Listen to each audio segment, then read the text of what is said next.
రిత్విక్ 5 ఏళ్ల అబ్బాయి. కళ్లలో ఎప్పుడూ చిలిపితనం మెరుస్తూ ఉంటుంది. తారక్ 3 ఏళ్లు మాత్రమే, కాని అన్నను అనుకరించడంలో మాస్టర్. రిత్విక్ ఏం చేసినా, తారక్, నేను అంటూ వెనుకే వస్తాడు.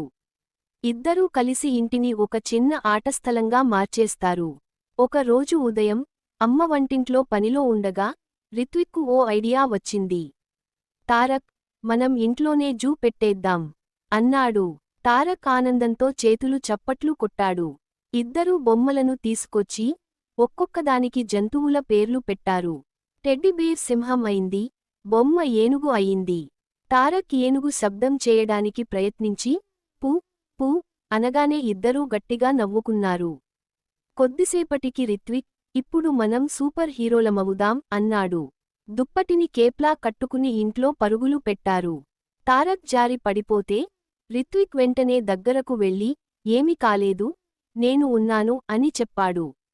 తారక్ అన్న చేతిని గట్టిగా పట్టుకుని చిరునవ్వు నవ్వాడు.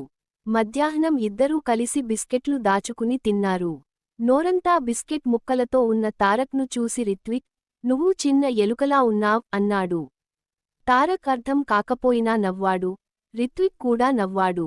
సాయంత్రం అమ్మ వాళ్లను దగ్గరకు పిలిచి, మీరిద్దరూ బెస్ట్ బ్రదర్స్ అని చెప్పగానే, రిత్విక్ తారక్ను హత్తుకుని, నువ్వు నా చిన్న హీరో అన్నాడు.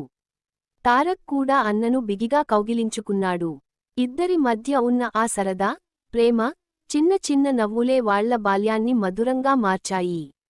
రిత్విక్, తారక్ల స్నేహం ఎప్పటికీ చెరిగిపోని ఒక అందమైన కథలా కొనసాగుతుంది.